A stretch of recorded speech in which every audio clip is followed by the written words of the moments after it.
ISRO ചാരക്കേസിലെ ഗൂഢാലോചന case CBI കണ്ടെത്തുമ്പോൾ അധികാരത്തിന്റെ ബലത്തിലുള്ള അതിക്രമങ്ങളുടെ മൂടുപടമാണ് അഴിയുന്നത്.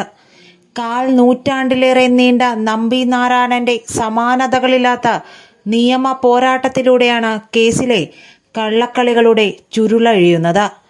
1994 ഇന്ത്യക്ക് ക്രയോജനിക് സാങ്കേതിക വിദ്യയില്ല. 1977 ഫ്രാൻസിൽ നിന്ന് ഇന്ത്യ വികാസ് എഞ്ചിൻ സാങ്കേതിക വിദ്യ നേടും മുൻപേ റഷ്യയ്ക്ക് ഇത് സ്വന്തമായുണ്ട്. ഇത് ചൂണ്ടിക്കാട്ടിയാണ് അടിസ്ഥാനമില്ലാത്തതും കേരള പോലീസിന്റെ വിചിത്ര ഭാവനയുമാണ് ചാരക്കേസെന്ന് സുപ്രീം കോടതി വിലയിരുത്തിയത്.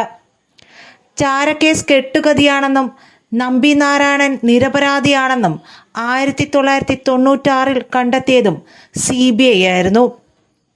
പോലീസിലെയും ഇന്റലിജൻസ് ബ്യൂറോയിലെയും ഉന്നത ഉദ്യോഗസ്ഥർ പ്രതികളായ 30 വർഷം മുൻപുള്ള ഗൂഢാലോചനയാണ് CBI കണ്ടെത്തിയത്. മറ്റു കാര്യങ്ങളിലേക്ക് കടക്കും മുമ്പ് എല്ലാവരും ഒന്ന് സബ്സ്ക്രൈബ് ചെയ്തേക്കണേ, ബെൽ ബട്ടണും അമർത്തണം, ഒന്ന് ലൈക്കും ചെയ്തേക്കണേ. ചാരക്കേസിലെ ഗൂഢാലോചന തെളിയിക്കാൻ CBIക്ക് ഏറ്റവും സഹായകമായത് കേസ് രജിസ്റ്റർ ചെയ്യുന്നതിന് 23 ദിവസം മുൻപേ ചാരക്കേസ് പത്രങ്ങളിൽ തലക്കെട്ട് വാർത്തയായതാണ്.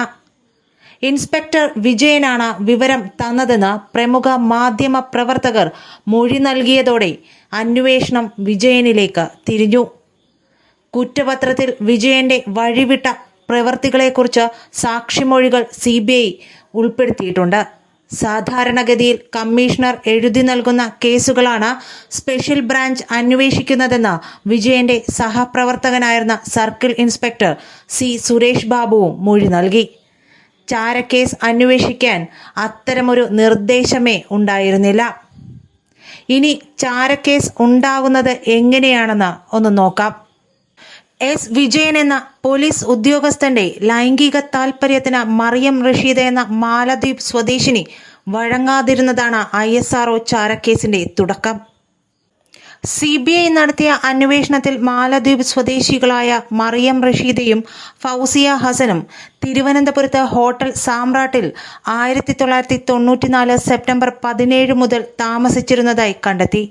വിസ കാലാവധി കഴിയാനിരുന്നതിനാൽ പോലീസ് കമ്മീഷണറുടെ ഓഫീസിലെത്തി സ്പെഷ്യൽ ബ്രാഞ്ച് CI വിജയനെ കാണുന്നു. ശ്രീലങ്കയിലേക്കുള്ള വിമാന ടിക്കറ്റും പാസ്പോർട്ടും വാങ്ങിവെച്ച വിജയൻ വീണ്ടും വരാൻ മറിയം റഷീദയോട് പറഞ്ഞു. ഒക്ടോബർ 13 ഇവർ താമസിച്ചിരുന്ന ഹോട്ടൽ മുറിയിലെത്തിയ വിജയൻ ഫൗസിയ ഹസനോട് പുറത്തു പോകാൻ പറഞ്ഞു. തുടർന്ന് മുറിയടച്ച വിജയൻ ലൈംഗിക താൽപര്യത്തോടെ മറിയം റഷീദയെ സമീപിച്ച് അവരെ കെട്ടിപ്പിടിക്കാൻ ശ്രമിക്കുന്നു. എന്നാൽ അവർ ചെറുത്തതോടെ വിജയൻ പെട്ടെന്ന് മുറിവിട്ട് പുറത്തുപോയി. ഇതാണ് ചാരക്കേസിന് പിന്നിലെ യഥാർത്ഥ വസ്തുതയെന്നാണ് CBI വാദം. ഹോട്ടൽ രേഖകൾ പരിശോധിച്ചതിൽ നിന്ന് മറിയം റഷീദ് ISROയിൽ ജോലി ചെയ്തിരുന്ന D ശശികുമാരൻ എന്ന ശാസ്ത്രജ്ഞനെ ഫോണിൽ ബന്ധപ്പെട്ടതായി വിജയന് വിവരം ലഭിച്ചു. മാലദ്വീപ് സ്വദേശിനി ISRO ശാസ്ത്രജ്ഞനെ വിളിച്ച വിവരം വിജയൻ പോലീസ് കമ്മീഷണർ VR രാജീവിനെ അറിയിച്ചു. ഇദ്ദേഹം ഇക്കാര്യം SIB ഡെപ്യൂട്ടി ഡയറക്ടറായിരുന്ന RB ശ്രീകുമാറിനെയും അറിയിച്ചു. ഫൗസിയ ഹസൻ ഒക്ടോബർ 19 ഹോട്ടൽ വിട്ട് ബംഗളൂരുവിലേക്ക് പോയി. എന്നാൽ വിജയൻ പാസ്പോർട്ട് പിടിച്ചുവച്ചിരുന്നതിനാൽ മറിയം റഷീദയ്ക്ക് തിരുവനന്തപുരത്ത് നിന്ന് ശ്രീലങ്കയിലേക്ക് പോകാൻ കഴിഞ്ഞില്ല. രേഖകൾ മടക്കി കിട്ടാൻ പലതവണ ഓഫീസിൽ എത്തിയെങ്കിലും വിജയൻ ഇല്ലെന്ന മറുപടിയാണ് അവർക്ക് നൽകിയത്. 20 അവർ ഹോട്ടൽ വിട്ട് അവർക്ക് പരിചയമുള്ളവർ താമസിക്കുന്ന വീട്ടിലേക്ക് മാറി. വിസ കാലാവധി കഴിഞ്ഞ് ഇന്ത്യയിൽ താമസിച്ച കുറ്റത്തിന് മറിയം റഷീദയ്ക്കെതിരെ കേസെടുക്കാൻ പോലീസ് കമ്മീഷണർ നിർദ്ദേശിച്ചു. തുടർന്ന് 20 അവരെ വിജയൻ ഓഫീസിലേക്ക് വിളിച്ചു വരുത്തി അറസ്റ്റ് ചെയ്തു. പിന്നാലെ കഥയെത്തി. മറിയം റഷീദ ശശികുമാറിനെ ഫോണിൽ ബന്ധപ്പെട്ടുവെന്നും PSLVയുടെ വിവരങ്ങൾ കൈമാറിയെന്നുമുള്ള തരത്തിൽ വാർത്ത പ്രചരിച്ചു. മറിയത്തിനെ ചാരക്കേസിൽ കൊടുക്കാൻ വിജയൻ മാധ്യമങ്ങൾക്ക് തെറ്റായ വിവരങ്ങൾ നൽകുകയായിരുന്നുവെന്നും കുറ്റപത്രം വ്യക്തമാക്കുന്നുണ്ട്. വിജയൻ മറിയത്തിനെ CRPF ക്യാമ്പിലെത്തിച്ച് അനധികൃതമായി IB ഉദ്യോഗസ്ഥർക്ക് മുന്നിൽ ചോദ്യം ചെയ്യലിനായി വിട്ടു നൽകിയെന്നും CBIയുടെ കുറ്റപത്രത്തിൽ പറയുന്നു. 1994 നവംബർ 30 അറസ്റ്റ് ചെയ്ത നമ്പി നാരായണനെ ഹിന്ദുസ്ഥാൻ ലാറ്റക്സ് ഗസ്റ്റ് ഹൗസിൽ വെച്ച് പോലീസ് കസ്റ്റഡിയിലിരിക്കെ IB ഉദ്യോഗസ്ഥർ ചോദ്യം ചെയ്തു. മർദ്ദനത്തിൽ കുഴഞ്ഞു വീണ അവശനായ നമ്പിനാരായണനെ ചികിത്സിക്കാൻ ഡോക്ടറെ കൊണ്ടുവന്നത് താനാണെന്ന് റിട്ടയർഡ് SP ബേബി ചാൾസ് മൊഴി നൽകി. DYSP ജോഷുവ ആണ് ഡോക്ടറെ വിളിക്കാൻ നിർദ്ദേശിച്ചത്. തിരുമല ശ്രീകൃഷ്ണ ഹോസ്പിറ്റലിലെ ഡോക്ടർ V സുകുമാരനാണ് പരിശോധിച്ചത്. ഗുരുതരമായ അവസ്ഥയിലാണെന്നും ഇനി മർദ്ദിച്ചാൽ മരിച്ചുപോകുമെന്നും ഡോക്ടർ മുന്നറിയിപ്പ് നൽകി. കാൽമുട്ടിന് താഴെ നീരും രക്തം കട്ടപിടിച്ച പാടുകളും ഉണ്ടായിരുന്നു. 2 ദിവസമായി പോലീസ് ഉറങ്ങാനോ ഇരിക്കാനോ അനുവദിച്ചില്ലെന്ന് നമ്പിനാരായണൻ പരാതി പറഞ്ഞതായി ഡോക്ടർ മൊഴി നൽകി. വിജയനും SI ആയിരുന്ന തമ്പി S ദുർഗാദത്തും ക്രൂരമായി മർദ്ദിച്ചെന്ന് ജയിലിൽ സന്ദർശിച്ച മുതിർന്ന മാധ്യമപ്രവർത്തകനോട് മറിയം റഷീദയും പറഞ്ഞിരുന്നു. ഇതും മൊഴിയായി. പൂർണ്ണ നഗ്നയാക്കി കൈകൾ പിന്നിലാക്കി ജനലിനോട് ചേർത്ത് കെട്ടി തടിക്കസേര കൊണ്ട് കാലിൻ്റെ മുട്ടിലടിച്ചു. കസേര ഒടിഞ്ഞുപോയി.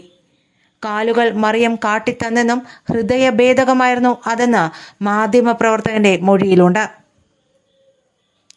1994 പോലീസ് ചാരക്കേസുമായി ബന്ധപ്പെട്ട് 2 FIRകൾ രജിസ്റ്റർ ചെയ്തത്. നമ്പിനാരായണനെ അടക്കം പ്രതികളാക്കി. 2018 നമ്പിനാരായണൻ ഇത് ചോദ്യം ചെയ്ത് സുപ്രീം കോടതിയിൽ നൽകിയ കേസിൽ 2021 ഏപ്രിൽ 15 അനുകൂല വിധിയുണ്ടായി. സുപ്രീം കോടതി നിർദ്ദേശപ്രകാരം നിയമിതമായ ജസ്റ്റിസ് ജെയിൻ കമ്മീഷനാണ് ചാരക്കേസിന് പിന്നിലെ ഗൂഢാലോചന അന്വേഷിക്കാൻ ശുപാർശ ചെയ്തത്. CBI ഡൽഹി യൂണിറ്റാണ് അന്വേഷിച്ചത്. വ്യാജ തെളിവുകളും രേഖകളും ഉണ്ടാക്കാൻ അന്യായമായ ദേഹോപദ്രവം ഏൽപ്പിക്കൽ, സർക്കാർ ഉദ്യോഗസ്ഥർ ചേർന്ന വ്യാജ തെളിവുണ്ടാക്കൽ, കേസിനായി വ്യാജ രേഖകൾ ഉണ്ടാക്കൽ, കഠിനമായ ദേഹോപദ്രവം ഏൽപ്പിക്കൽ, അന്യായമായി തടഞ്ഞുവയ്ക്കൽ, സ്ത്രീത്വത്തെ അപമാനിക്കാൻ ഗൂഢാലോചന എന്നീ കുറ്റങ്ങളാണ് CB മാത്യൂസ് അടക്കമുള്ള 5 പ്രതികൾക്കെതിരെ ചുമത്തിയിട്ടുള്ളത്.